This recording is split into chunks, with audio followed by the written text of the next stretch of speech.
What's up, ninjas and ninjas? My name's Tim. I'm head ninja at Exposure Ninja, and welcome to another episode of the Exposure Ninja Digital Marketing Podcast. This show is all about helping you to generate more leads and sales from your website. But in this episode, we're talking about how to generate more leads, more sales from Amazon. And I'm joined by an absolute Amazon beast, Prabhat Shah. He takes us behind the scenes of how to rank organically on Amazon, how to get the most out of Amazon's ad platform, and reveals some of the ridiculously sneaky and hyper-aggressive strategies that Amazon is using to dominate its space and even dominate some of the people who are selling on Amazon. I love Amazon for their absolute brutal aggression and merciless approach. They are truly the Genghis Khan of e-commerce. Anyway, I really hope you enjoyed this episode. And don't forget, if you want some help with your digital marketing, if you want to generate more leads and sales through your website, then you can get some free help from my agency, Exposure Ninja, at exposureninja.com. If you click the big green button on the homepage, you'll go to a free website and marketing review, where we'll analyze how your website is performing, how you're getting traffic to it, what your competitors are doing, and we'll give you some priority actions that you can start implementing to increase your leads and sales. So exposureninja.com for that. I also want to put a quick shout out. We haven't had any reviews on the podcast for ages, but our listener numbers are going up. So come on, guys, help me out.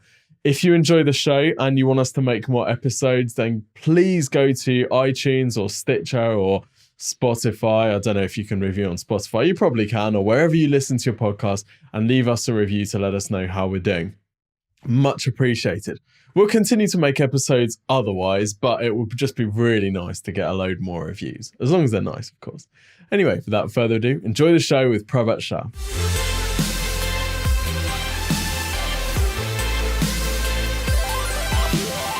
Prabhat, welcome to the show. Hi, nice to be here. So, as you know, on this show, we go behind the scenes of a particular digital marketing strategy or channel.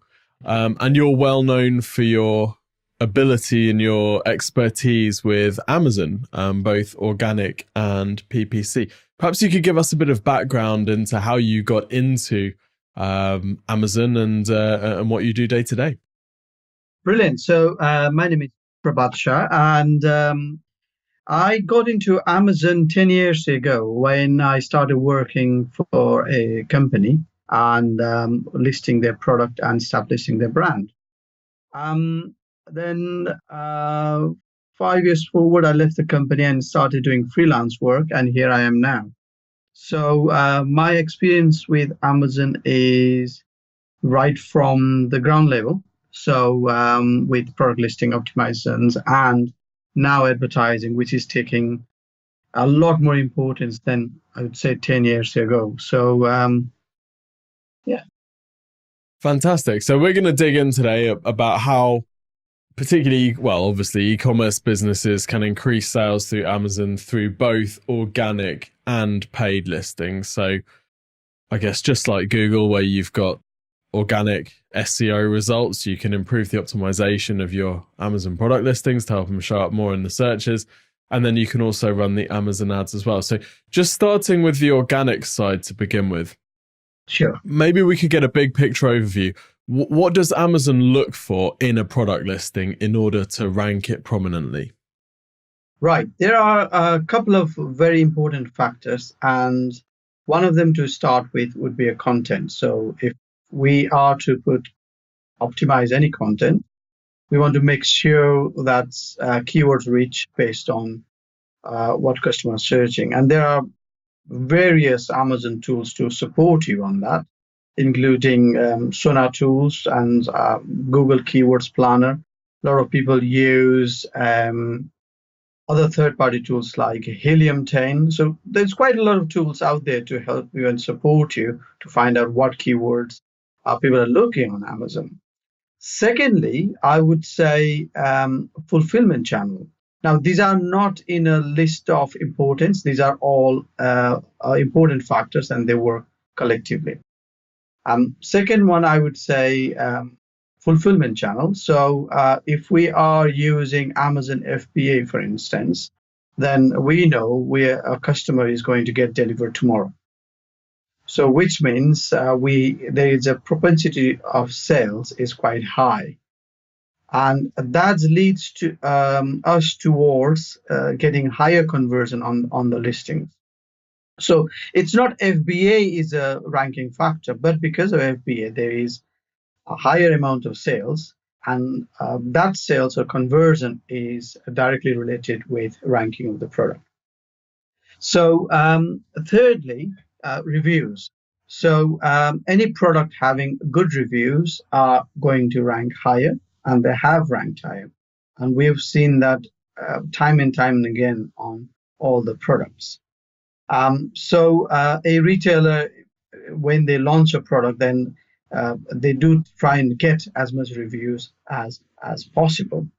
A reviews has got lots of stories behind it. You may have seen fake reviews. You may have seen, here and there. So part of the reason people start getting reviews, even fake one, is they know with reviews there is a better ranking of the product.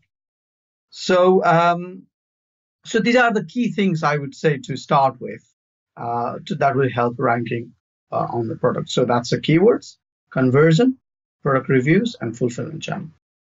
Awesome. So let's dig into those in a bit more detail. So it sounds like from what you said, there's kind of two, so you've got the optimization of the listing, but you've also got the conversion rate of that product page as well. And obviously Amazon's going to want to show products that people actually buy, right? So I guess we've got to keep two eyes here. We've got to optimize the page, but without damaging the conversion rate of that page, right? Exactly. It's like your house can be really good, but if it's not being found and it's not being sold in the market, it's nobody. It's exactly the same. Very basic principle of it, really.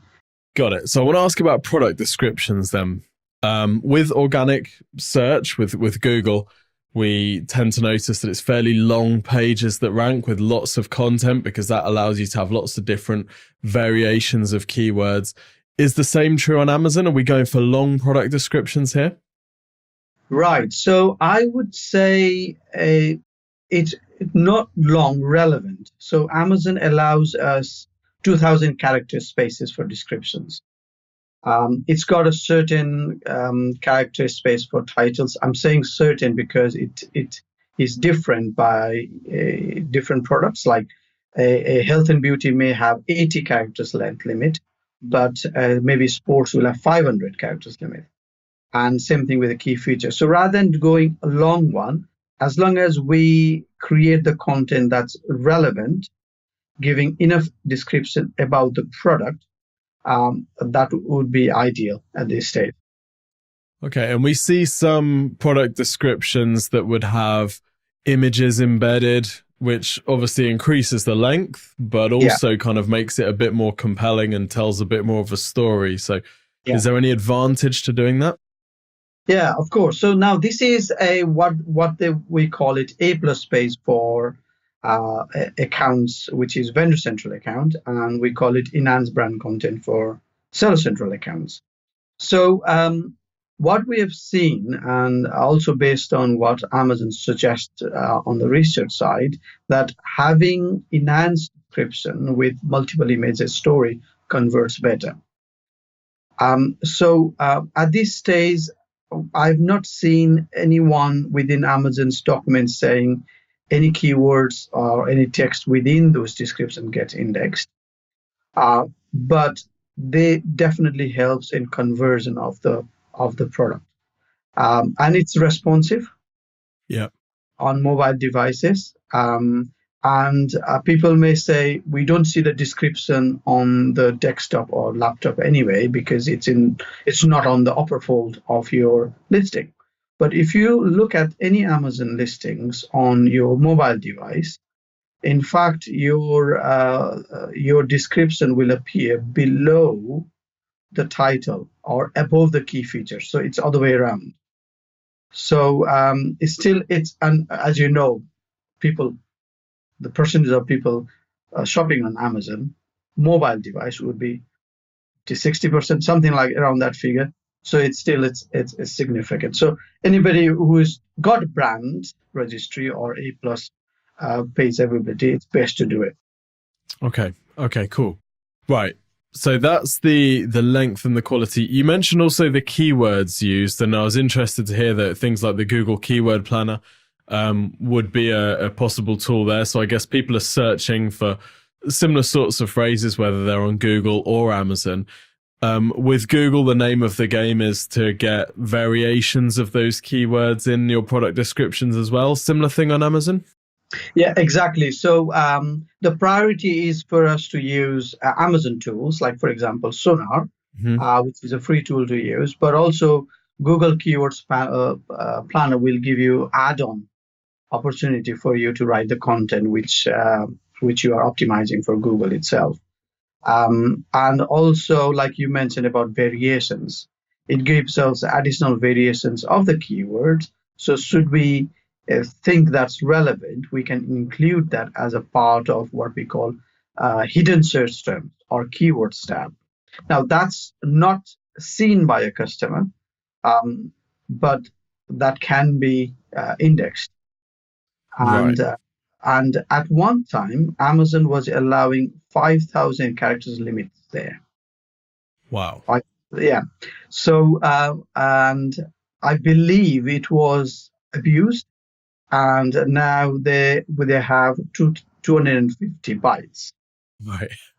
which is equivalent to 250 character space in English.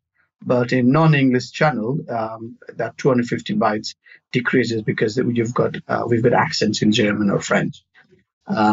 So we've got a bit more limitations, but that's an opportunity for us to include any keywords that we think is relevant, but we cannot make it a part of a title or key features or description as such. One thing very important I'd like to touch there. A lot of people do ask, can we include competitive brand name on it? Like is similar in the Google's rules. So I believe you are not allowed to put competitive brand name on any of the content if that's not that particular brand. Same thing applies here. Even if it can't be seen, or when you look at the listing, it's still Amazon's policy not to put competitive brand name on it. If you do, and if we do it, and if given that we get found out, the result would be infringement, which may result suspension of the account or suspension of that particular listings. Wow, that is aggressive. I know a few Amazon sellers, and they kind of live in constant fear of their accounts being suspended. It seems like Amazon can be quite heavy-handed with these things. Is that your experience as well, or are they being over concerned? No, I absolutely, I completely relate to this. I see quite a few suspension cases over the months, and some of them are understandable because we may have made operational mistake in the business, like not fulfilling things on time or any other things. But some of them are very vague, and we don't know what's the reason behind it. So, so at least we know we shouldn't be doing, and we shouldn't be doing this policy violations. If we know it, is best not to, because in the long run, it's not going to do any good to the account. Absolutely. So I want to ask you about reviews. Obviously, you mentioned there the kind of fake review issue, which seems to always be bubbling under the surface with Amazon. What's Amazon looking for? Is it looking for a high volume of positive reviews? Is it looking for a high average review? Like, what are the signals that really help Amazon to understand that this is the best product to show? Yeah, so Amazon is looking for a good number. Now, there isn't a set number that's within the rule book, but what we have found in a couple of products we experimented, when we started hitting 15 and above number of reviews, we started seeing sales accelerate. Now, this is our example. That doesn't mean that it's a global, but that's what we have seen. And it's always good to have all 5 stars if you can. But if you start getting 1 or 2 stars, and if any consumer clicks on most helpful likes or very helpful on 1 star review, and if there is a high number of those there in 1 star, your 1 star review will stay on the top of all the rest of the 5 stars. So it's not in a chronological order. Yeah. And when this has happened, we have seen conversion going down as well. So so it's always good to have a high number of stars. But if you've got 1 or 2 stars, in proportion, if you got more of 5 stars, then that doesn't really play a bad role, so to say, on conversion and ranking. Got it. Okay, cool. So I suppose even if Amazon wasn't looking at reviews as a ranking factor, the impact on conversion rate would mean that they're going to be an indirect ranking factor anyway, and probably have an impact on click-through rate from search results as well, I suppose. Absolutely.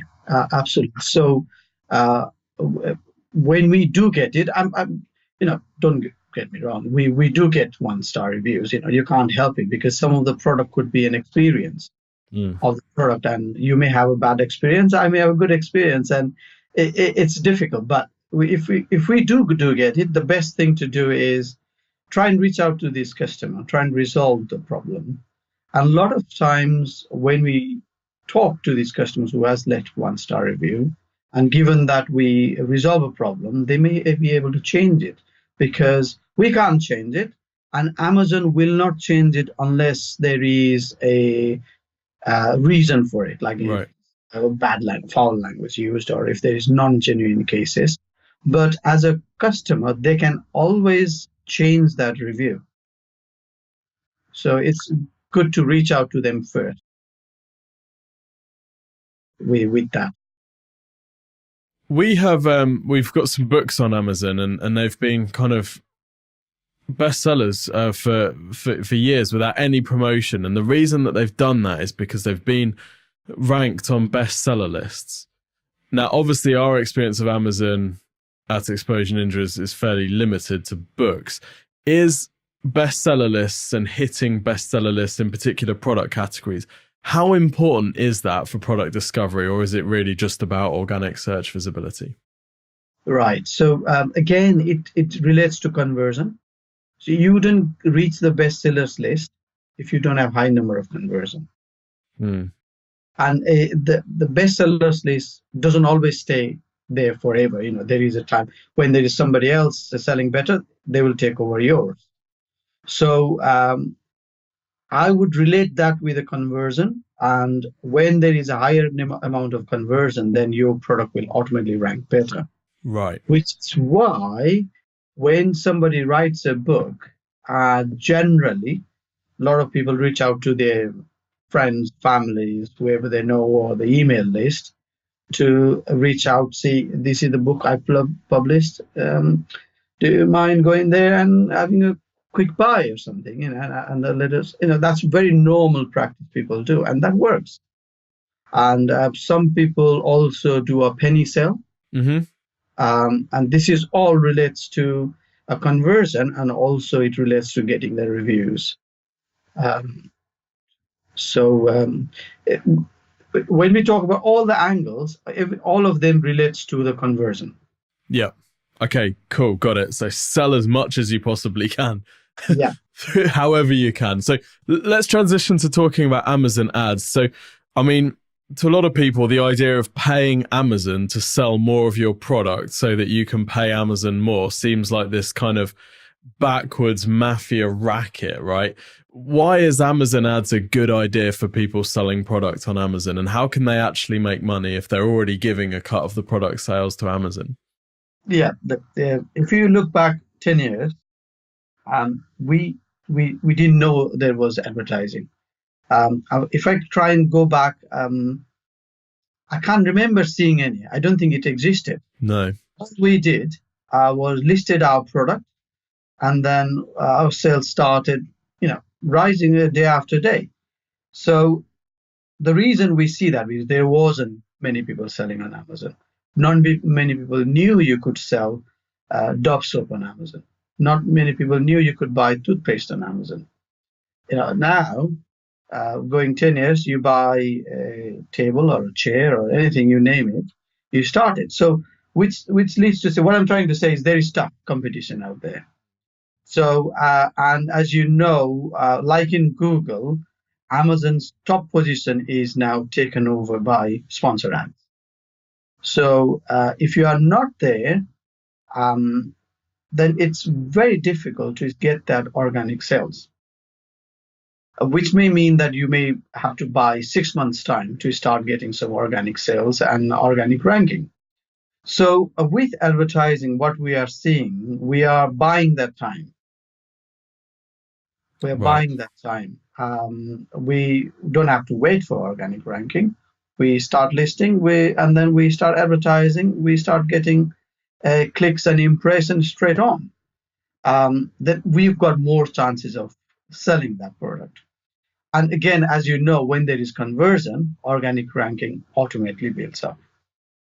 So, so are you using Amazon ads primarily as a kind of accelerator, that it's like a tool that you'd use in the short term rather than a long-term play where you just leave a product constantly being advertised? I wouldn't like to say so, because yes, we will use Amazon ads to start, to give a kickstart on the sales. But what we have seen is there is continuous spend on the advert. Um, and the accounts I've worked with, they've been doing for a longer period of time. And if we don't do it, somebody else will take that space. Right. So it's a continuous battle. But what you do tend to see is when you start an ad, you may see a higher cost of conversion. In Amazon's language, they call it ACOS, advertising cost of sale. Mm-hmm. And then we start continuously optimizing it based on our cost of sales. You rightly mentioned that Amazon already taking some commission, and we are paying extra funds for this advertising. What would be best to do is when you actually think about selling on Amazon, or if you're already selling, it's best to think about what sort of profit margin I have after all the costs involved, that is product manufacturing or shipping cost. And when we have a figure of a profit margin, we will take advertising cost from that. I know it's a very simple concept, and you may be thinking why I'm talking, but it's good to have that simple concept to say if you've got 40% margin, if your advertising is taking 20% off, you've got 20% left. Is that something you can live with? But if we consider that right from the start, then there is no surprises. Yeah. Yeah. So what sort of products work best? Because if we're giving away a chunk of the profit margin, I'm assuming we don't want to necessarily spend money advertising low cost, low margin product. This might be something that suits products that we're maybe manufacturing ourselves, so we've got a bit more spread between price and cost. Yeah, absolutely. So if we are reselling a product, and if it is, for example, retailing at £10, by the time you give away 15% commission, by the time you cover postage and packaging, so you may have £4 or £5 left. And if you start giving 10% margin away to advertising, you've got very minimal amount of profit to play with. So any product with a low retail price will only work with advertising if we put low advertising target, as in cost of sale. Right. Otherwise, it doesn't worth advertising that product. Or it may be best that you list that product in multiple quantities, as in pack of twos or threes. So you're increasing the basket value of that product. Got it. Then you've got better amount of profit to play with. Some people use, rather than calculating a product, a lot of people use pallet value of the product. So they focus on the volumes of 500 or 1,000 units. And in that case, that's perfectly fine. So you are looking at a bigger picture than unit. Hmm. Okay. So in that case, it's perfectly fine.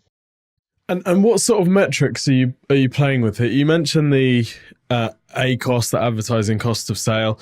Are you looking at CPCs? Like, what's the Amazon platform giving you to work with to optimize your campaigns and work out what is profitable and what's not?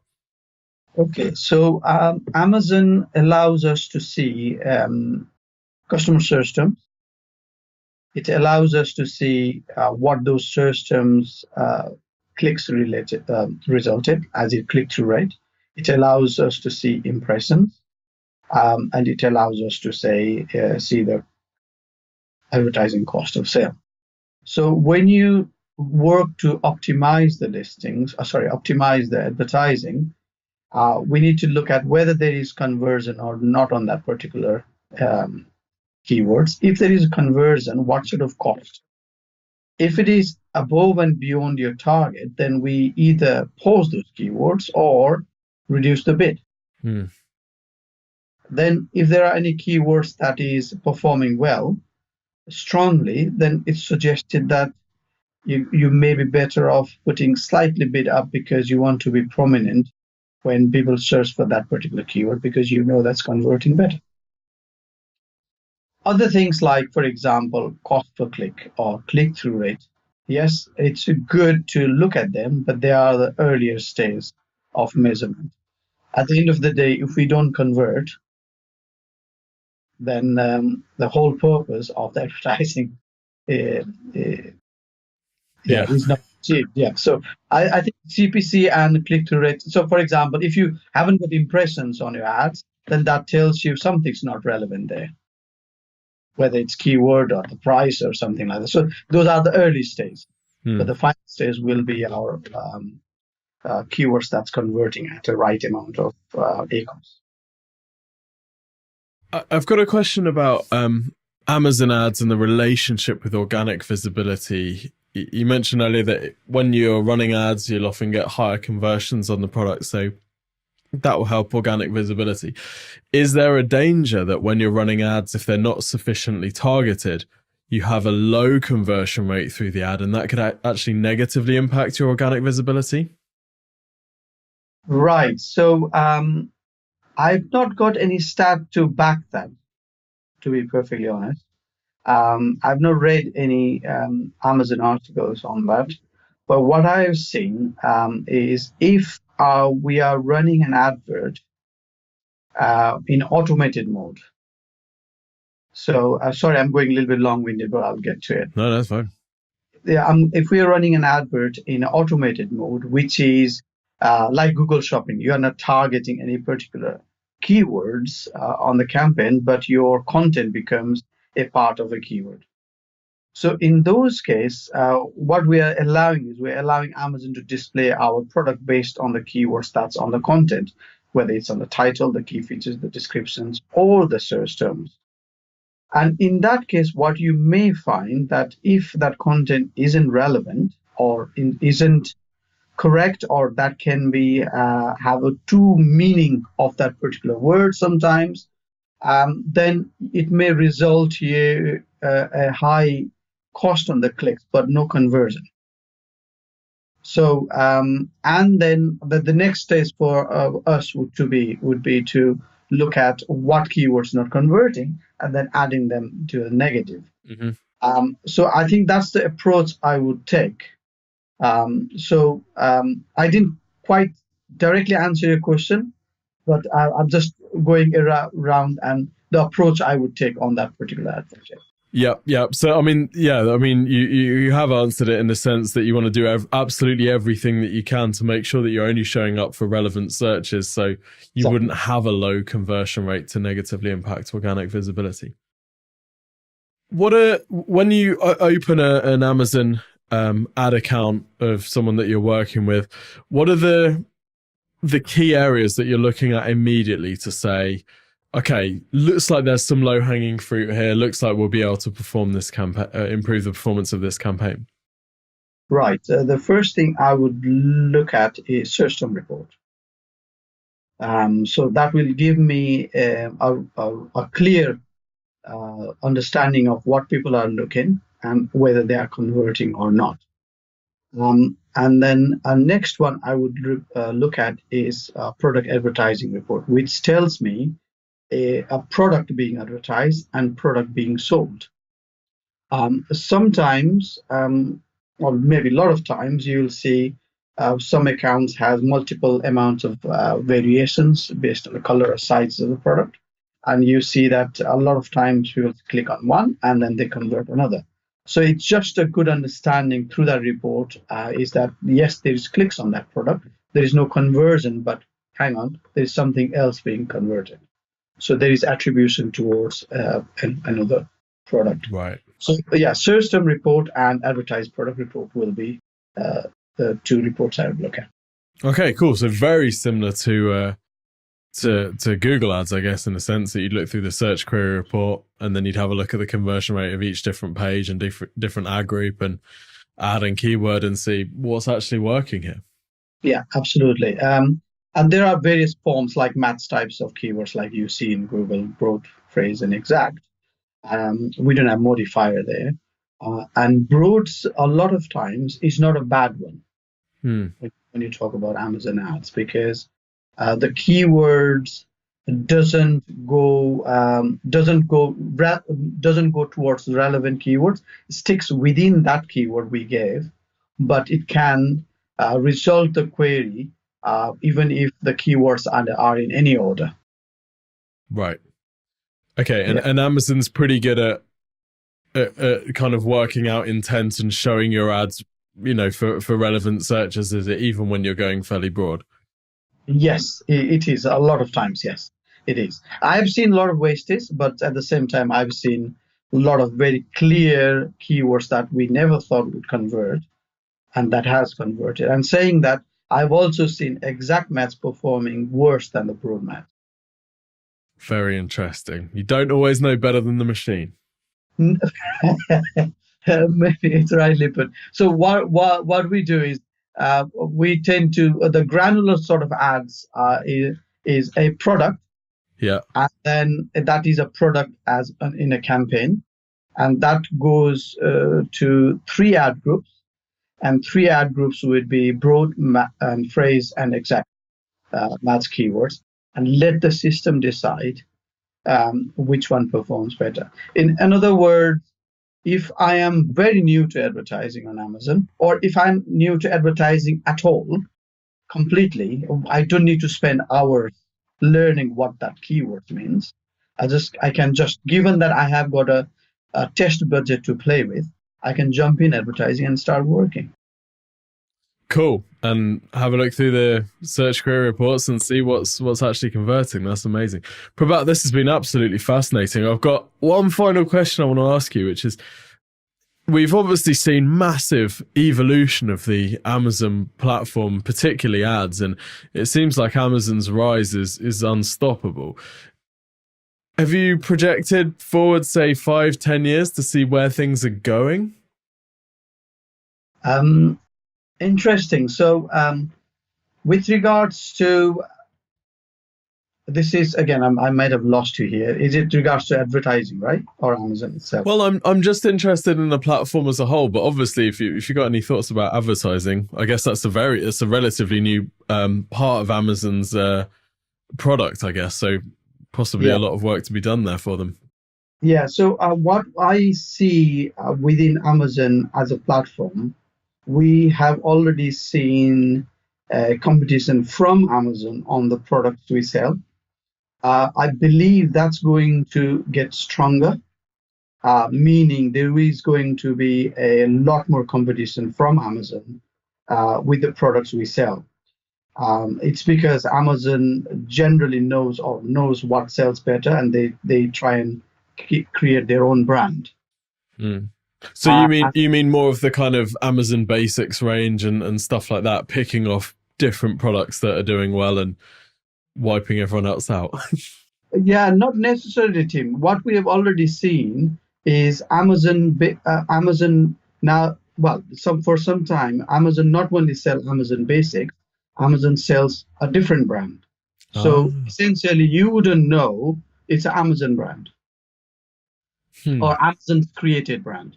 It's like a brand like you and I created. There's no different.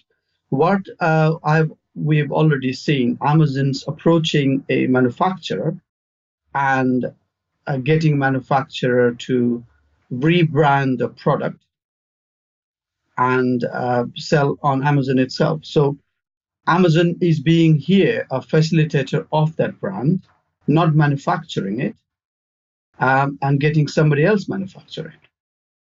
So so we have seen that already, and that is already happening. And manufacturers are happy to do that because if they don't do it, they'll go somewhere else. Yeah, yeah. They're happy to do it because otherwise they're screwed. Yeah. So I think that's going to increase a lot in next few years. So it's just a constantly we being creative and constantly creating new product opportunities, whether in terms of new product or coming back with the new ideas of promoting our products on Amazon. Awesome. And what about the ad platform? Are there any little annoying things that you're hoping Amazon will fix, or are there any big plays? I know like things like the Echo and stuff like that. It doesn't seem like that's leading to as many purchases as people as Amazon might have hoped. Is there any kind of ad offering that they could tie into that, do you think? Yeah, it's interesting with the Echo because now we know that let me lose the word choice, Amazon choice. So these Amazon choice is relevant to Alexa search because any product you search on Amazon, if it's Amazon Alexa, and if there is a choice on that particular product with a particular keyword, the Amazon Alexa will buy that product. Right. So it will be interesting and how that's going to play in advertising. Will we be able to pay for it? At the moment, it's not. We can't do it, but it depends on the conversion. But that will be the next stage on advertising. And same as display ads, what they call Amazon DSP. We've already seen adverts which is not product related on Amazon. There's all sorts of adverts going on. Now, what we want to see is how that's going to impact our product. So when we launch a product on Amazon, should we look at creating brand awareness of that product and then later lead that product awareness through sales intent, brand awareness and sales intent, and so on. So it's not everybody's cup of tea, but for bigger brands, it can be really good. Lots to come. That is really interesting. So that Amazon's choice is a bit like the position 0 in Google search then. And when you say, okay, Google, who is the best PPI company? That answer is the position 0, if you like, on Google search. And with Amazon choice, you're saying that when you say Amazon, order me a portable tripod, it's going to be the Amazon choice product that would be the one that's shipped over. And you're saying, maybe exactly. You'll be able to bid for being that one. That'd be killer, wouldn't it? Yeah, it is. Yeah. And the interesting thing is my 5-year-old can order it. Yeah. Interesting, scary, and expensive for you. It sounds like Jeff Bezos isn't coming off the rich list anytime soon then. No. He's going to a moon, so you can't stop him. Yeah, that's true. Yeah. He needs as much advertising budget as he can get to power those rockets. Prabhat, this has been fantastic. Actually, really genuinely super interesting. Where can people find out more about you and reach out to you for some help with this? Yeah, so I'm on the website daytoday.ebay.co.uk or email ps@daytoday.ebay.co.uk. Super. We'll get them linked up in the podcast description. I almost said product description there. Podcast description. Prabhat, thank you so much, buddy. Thank you, Tim. Take care, man. Bye-bye. All the best. Bye.